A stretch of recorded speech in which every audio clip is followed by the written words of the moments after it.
Sir మన వ్యూవర్స్‌లో ఒక ఆయన ఒక క్వెషన్ అడిగాడు. అంగం గట్టిపడకపోతే అది ఎరెక్టైల్ డిస్‌ఫంక్షన్. కానీ అతనికి అంగం గట్టిపడి మళ్ళీ వితిన్ సెకండ్స్‌లో మెత్తగా అయిపోతుందంట. సో ఇదేంటి? అంగం గట్టిగా పడకపోతే యూజువల్లీ సామాన్యంగా ఎరెక్టైల్ డిస్‌ఫంక్షన్ అంటాము. ఒకవేళ అంగం గట్టిగా పడింది, దాని తర్వాత ఒకవేళ అంగం మెత్తగా పడిపోతుంది మధ్యలోనే అంటే, అది మనకు సెకండరీ ఎరెక్టైల్ డిస్‌ఫంక్షన్ అని చెప్తాము. ఇందులో ఏమవుతుందంటే, అంగము అంతా సస్టైన్ ఉండదు ఆ యాక్ట్ కంప్లీట్ అయ్యే వరకు. సాటిస్ఫాక్షన్ లెవెల్స్ రావు అమ్మాయికి. ఆర్గాజం రాదు అమ్మాయికి.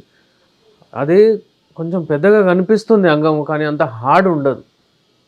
ఆ హార్డ్‌నెస్ రాకపోతే ఏమవుతుందంటే అంగము మెత్తగా పడిపోతుంది. ఇది నార్మల్లీ మనం సైకలాజికల్ ఈడీలో చూస్తాము.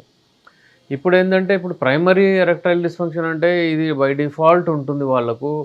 పుట్టినప్పటి నుంచి ఈ ప్రాబ్లమ్స్ వస్తాయి. ఈ సెకండరీ ఎరెక్టైల్ డిస్‌ఫంక్షన్ ఏముంటుందంటే ఇది అక్వైర్డ్.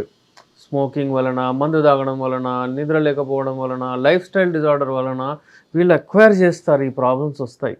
మంచిగా చేస్తూ చేస్తూ సడన్‌లీ ఈ ప్రాబ్లమ్ వచ్చేస్తుంది.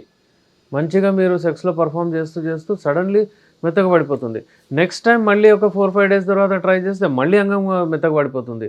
ఇక్కడ సైకలాజికల్ ఎరెక్టైల్ డిస్‌ఫంక్షన్ వచ్చేస్తుంది. అయితే ఈ అంగం మెత్తగా పడిపోతుందంటే మీ లైఫ్ స్టైల్‌ని చేంజ్ చేయాలి. సో, ఈ ఎరెక్టైల్ డిస్‌ఫంక్షన్ ఎప్పుడైనా వస్తే తొందరగా ట్రీట్మెంట్ చేసుకోవాలి. యునానీలో ది బెస్ట్ మెడిసిన్స్ ఉన్నాయి.